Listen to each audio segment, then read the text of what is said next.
My wife announced, "My New Year's gift to myself is a separation." And her entire family sat there like they'd heard the weather forecast.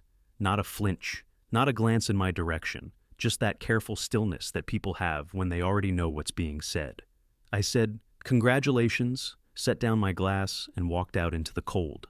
I sat in my car for 90 seconds. Then I called Paul. He said come over, but call Irene first. I'd been holding Irene's number for 3 weeks, tucked in the same folder I'd checked, was still in my office desk before driving to that party. The folder started because of a text message, not a dramatic one. Diane had sent it 4 months earlier during an argument about the thermostat. I'd set it to 68. She'd pushed it to 74. I'd changed it back. And she'd texted me from the bedroom. "This is my house, and I'll do what I want in it."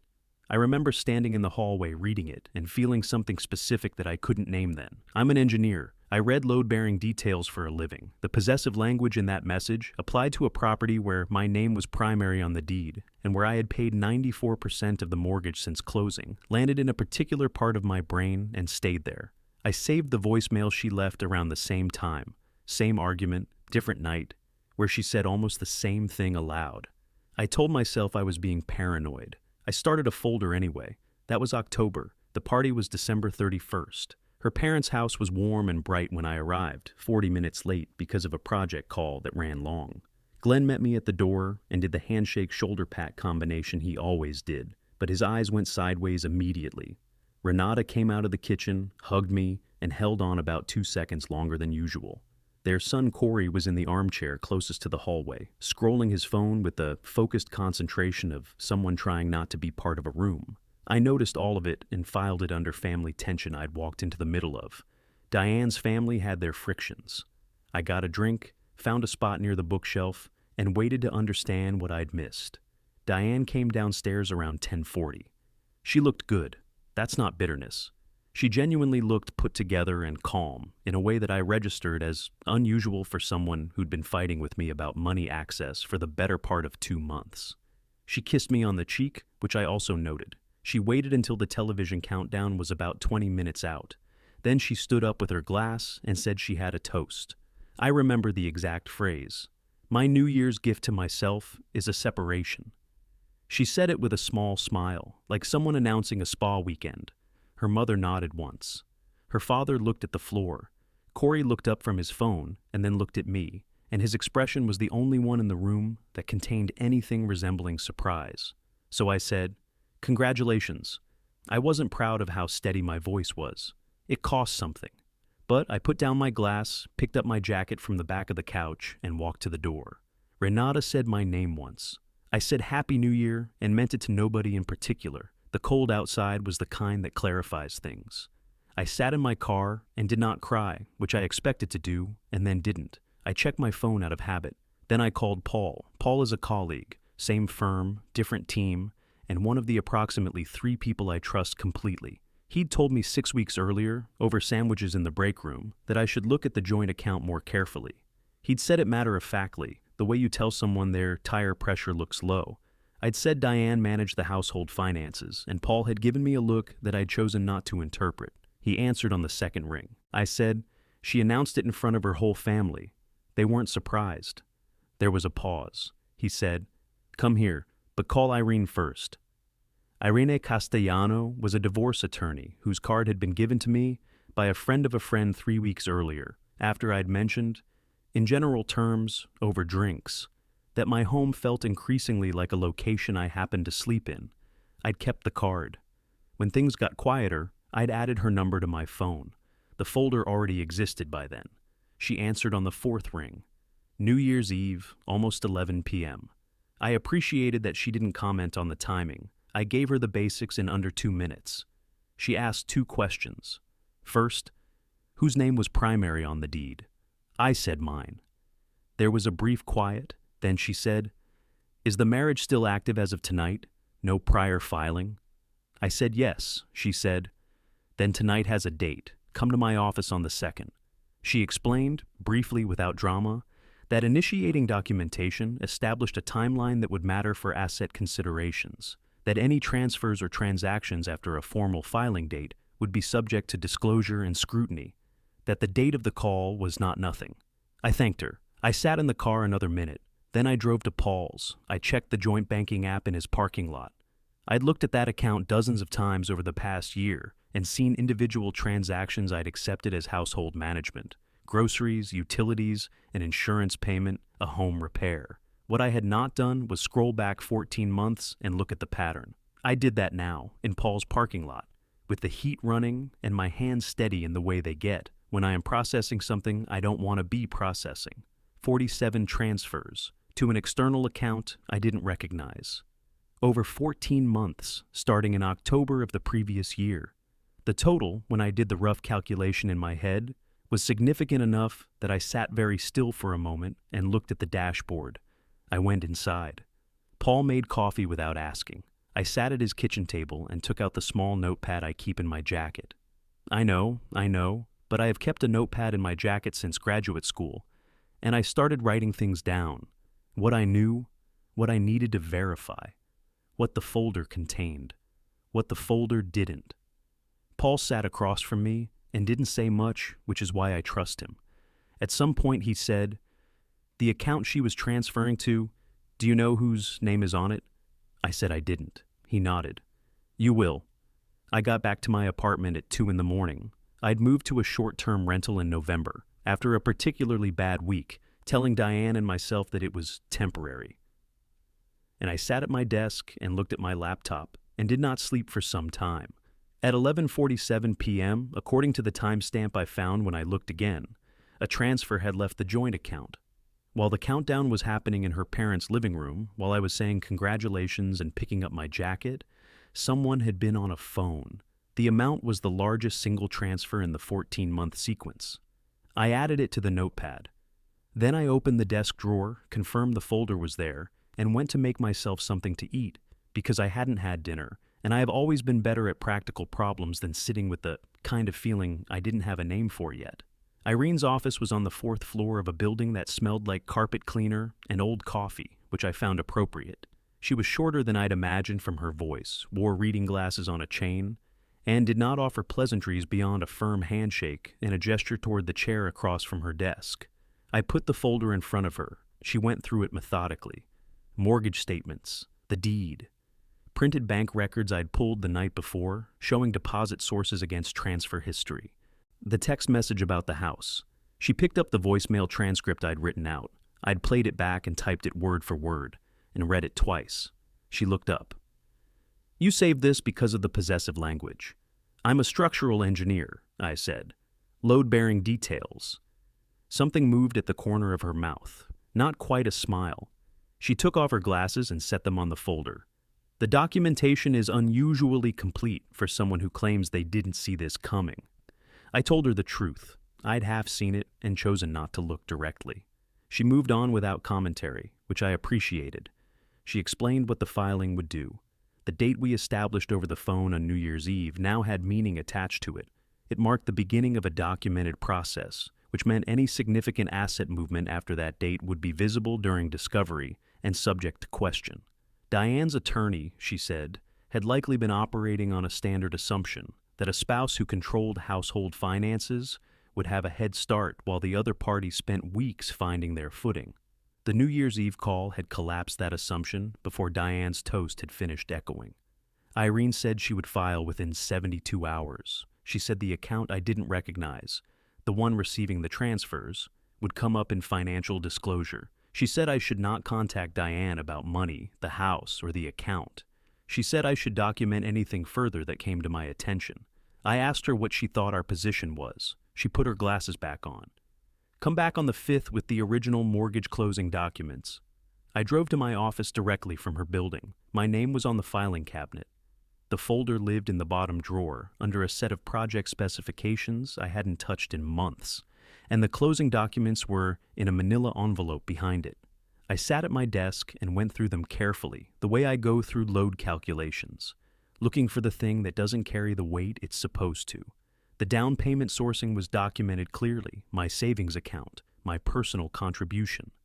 Diane's name appeared in the closing paperwork as secondary borrower. The contribution column next to her name was blank. I put everything back, made a copy set, and locked both in my car. Then I went and did my actual job for 8 hours because Director Okonkwo had assigned me a bridge assessment that was not going to complete itself, and because focusing on whether a retaining wall had been adequately reinforced was, for one working day, a genuine relief. Corey called on the 6th.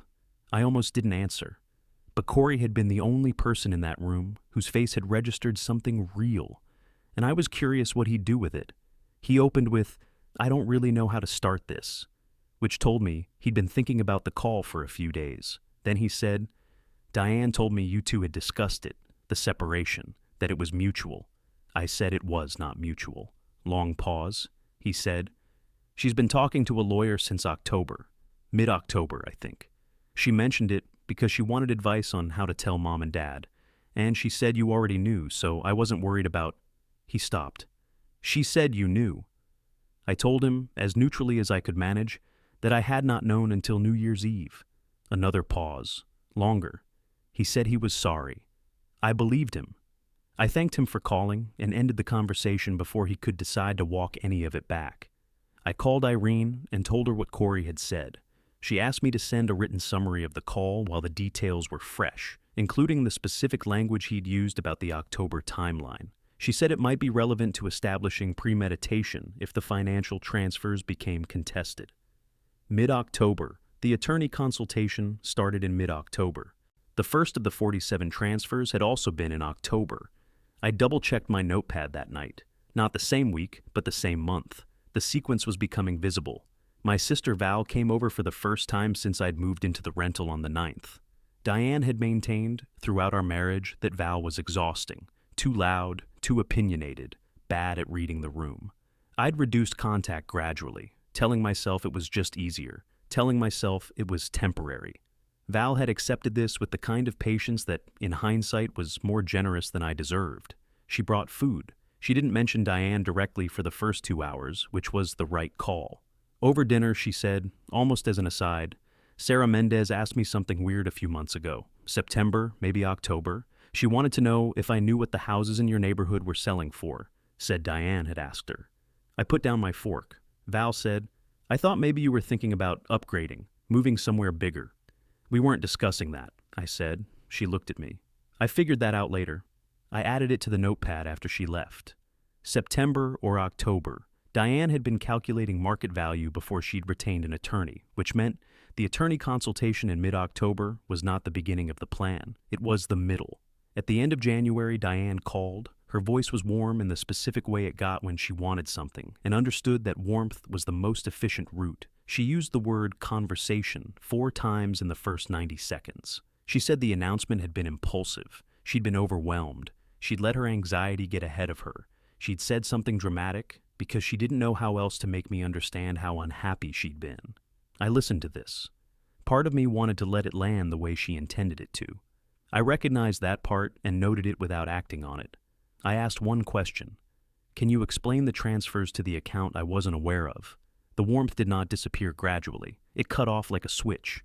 She said I was making things adversarial. She said I had always made her feel surveilled. She said this was exactly the dynamic she'd been trying to communicate, that I treated the marriage like a financial audit, that she'd needed a partner, not an accountant. Her voice rose slightly on the last sentence. I said I'd have my attorney reach out about next steps. She said she couldn't believe I was being this way. I said goodbye. I sat with the phone in my hand for a moment after, not because I doubted myself, because she'd been crying by the end, and she wasn't performing the crying, and none of that changed anything, and I was aware of both of those facts simultaneously. 3 weeks into February, Director Okonkwo called me into his office. He wasn't accusatory. He sat back in his chair and said he wanted to check in, that he'd noticed I seemed stretched thin. Then he said, with the careful tone of someone delivering a message they didn't enjoy carrying, "Someone in your extended social circle has been asking around, whether you've been under financial stress, whether it's affecting your work." He paused. "I want you to know I told them I had no concerns." I thanked him. He waved it off. He said, "You've been here 6 years. I know what your work looks like when something's wrong. This isn't it." I went back to my desk and sat for a minute. Diane was moving the conflict into spaces she understood I valued. My career, my professional standing, the reputation I'd built independent of anything she'd ever touched. I wrote down the date and a summary of what Okonkwo had told me, added it to the growing document on my laptop, and emailed Irene. Her response came within 2 hours. Noted. Keep documenting. Don't respond to her directly. Irene called on a Thursday in late February, her voice pitched at the specific level she used when delivering information that required my complete attention. Diane had filed. Her attorney was arguing for equitable distribution based on Diane's domestic contributions. Hosting, household management, social infrastructure, the facilitation of my career through a stable home environment. The framing was plausible enough that I understood why they'd chosen it. It would sound reasonable to someone who hadn't seen the spreadsheet. But there was something else. Diane's attorney had submitted a valuation document for the marital home that included a claim of down payment contribution from a premarital account in Diane's name. A specific dollar amount, a specific account reference, a specific transfer date. Irene said, "I need you to pull the original mortgage closing package tonight, the full document set. Tell me whether the account they're referencing appears anywhere in the down payment sourcing." I already knew the answer. I'd read those documents twice in my office on January 2nd. "It doesn't," I said. Brief quiet. Then, "Bring everything to my office tomorrow morning." I sat at my desk in the rental apartment and looked at the notepad. Then I opened my laptop and added a line to the document, February 24th. False contribution claim filed. I looked at it for a moment. Then I went to make dinner, because it was almost 9 p.m. and I hadn't eaten since noon, and I have found that I think more clearly when I'm not running on coffee and adrenaline alone. The folder was already in my bag. I checked it once before I went to sleep. Then I set an alarm for 6 in the morning and closed my eyes. The mortgage closing package had 11 pages. I knew this because I'd read it twice in January, and once more the night before. Sitting at my kitchen table with a highlighter, I didn't end up using because the relevant section was obvious enough that marking it felt redundant. The down payment sourcing was documented on page 4. My personal savings account, routing number included. A secondary contribution from a joint account Diane and I had opened 6 weeks before closing, which she had contributed to once in the amount of $800 before the account became functionally mine. The account Diane's attorney had referenced in the filing, the premarital account, the specific number, the transfer date, did not appear on page 4 or any other page. I put the full package on Irene's desk at 7:58 in the morning. She went through it with a pen, not marking anything, just moving the tip along each line the way someone does when they're confirming what they already suspected. She got to page 4. She looked at the account number in the opposing filing. She looked at page 4 again. "They filed this," she said, not as a question. "They filed it," I said. She set the pen down. "I'm going to request the source records through discovery, the original bank documents from the closing. If the account they reference doesn't appear in those records, we have a problem for them that goes beyond the contribution argument." She looked at me over her glasses. "This is good, Ronald. I know it doesn't feel like it." It didn't feel like anything yet. I was still in the part of a problem where you've identified the load-bearing failure, but haven't yet calculated what it means for the structure above it. I found the voicemail while organizing the folder that same evening. I'd saved it in a separate audio file on my phone and printed a transcript months ago, but I'd been looking at the text version so consistently that I'd almost forgotten the recording still existed. I played it back sitting on the edge of my bed, her voice, sharper than her public register, saying this is my house and she'd do what she wanted in it. The specific emphasis she put on my. I forwarded it to Irene with a short note. Saved this in October. Thought the possessive language was professionally odd given the deed structure. Relevant? She responded in 11 minutes. Send the audio file. Yes. Irene's financial analyst, a quiet, efficient woman named Dr. Priya Ose, who communicated primarily through annotated spreadsheets, had spent 2 weeks with the 14 months of transfer records. She compiled the findings into a single document, 47 transfers originating from the joint account, deposited into an account in Diane's name alone. The total, the pattern of timing, clusters near the end of each month, consistent with my direct deposit dates, the average per transfer, the cumulative total against what remained in the joint account. Dr. Ose's document also noted something I hadn't caught in my parking lot calculation. The balance in Diane's external account, as revealed through discovery, was significantly lower than the total transferred in. The money had moved again.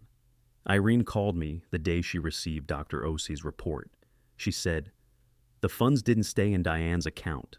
There's a secondary transfer pattern to an account registered to Renata." I sat with that for a moment. Glenn and Renata's warm house. Renata's hug that lasted 2 seconds too long. The careful stillness of a family that knew what was coming.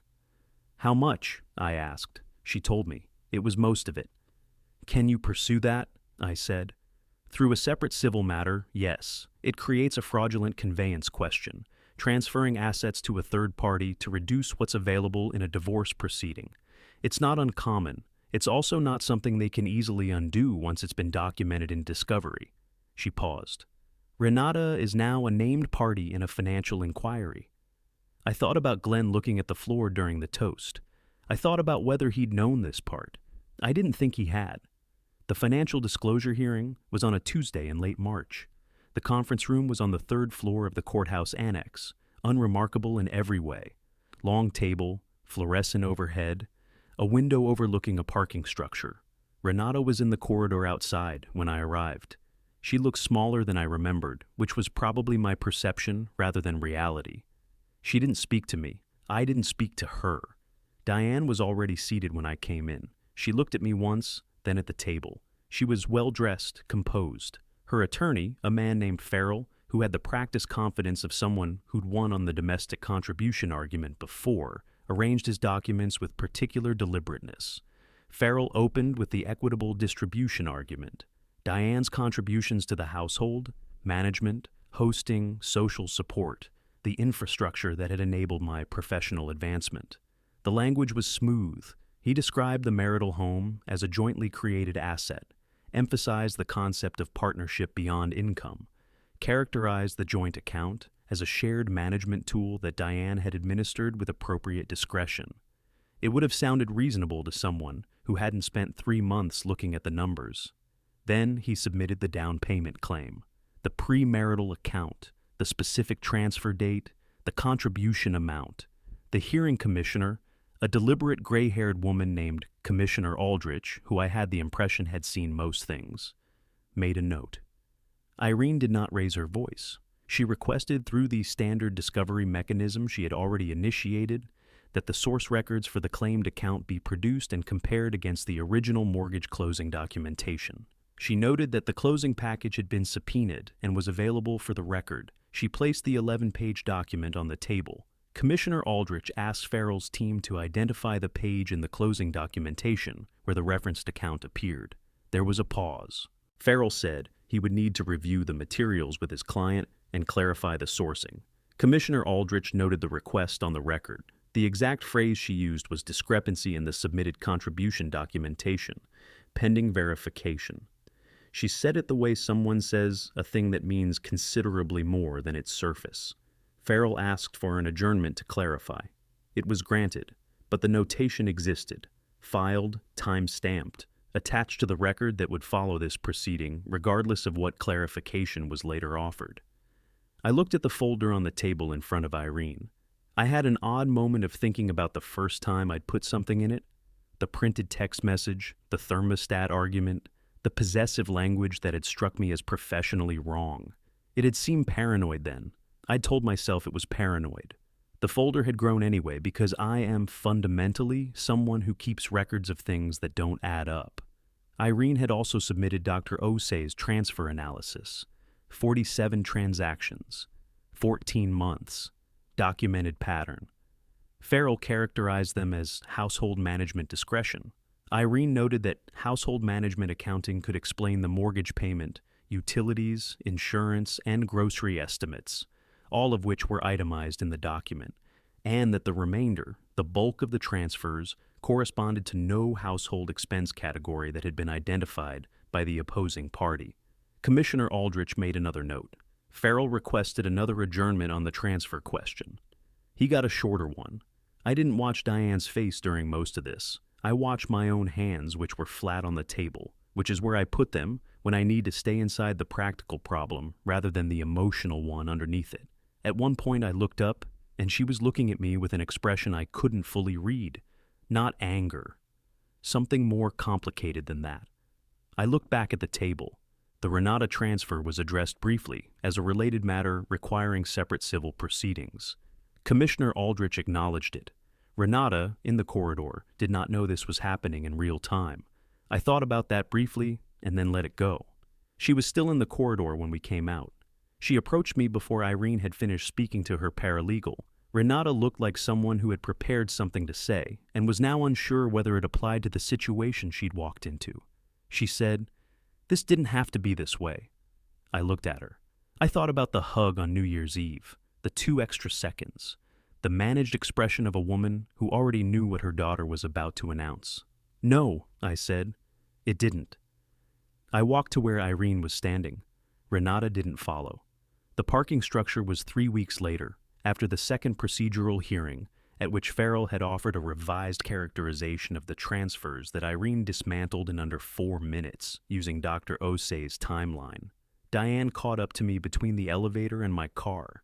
She said I was destroying her family over money. I said I was following the process she'd started in October. She said she had loved me. She said it directly, not as an argument, not as a strategy. I believed her. That was the part that stayed complicated, that I'd turned over in my head many times since New Year's Eve and hadn't resolved. That both things could be true simultaneously. That she had loved me and also done this. I didn't know what to do with that except acknowledge it honestly. I said, "I know you did. That's the part I can't explain." I got in my car. The settlement finalized in June. The house stayed with me. The mortgage documentation was decisive. The contribution history was clear. And the fabricated down payment claim had been formally noted as unverifiable, which had done measurable damage to the credibility of the broader equitable distribution argument. The joint account balance was divided after the transfer asymmetry was factored in through the discovery findings. The civil matter involving Renata's account was a separate proceeding that Irene continued pursuing. The money wasn't immediately recovered, but the legal exposure was documented and real. I did not ask for more than what was mine. Irene had offered a more aggressive posture at 2 different points during the proceedings. Both times I declined. I wasn't interested in punishment for its own sake. I was interested in the house I'd bought and the money I'd earned and the record reflecting what had actually happened.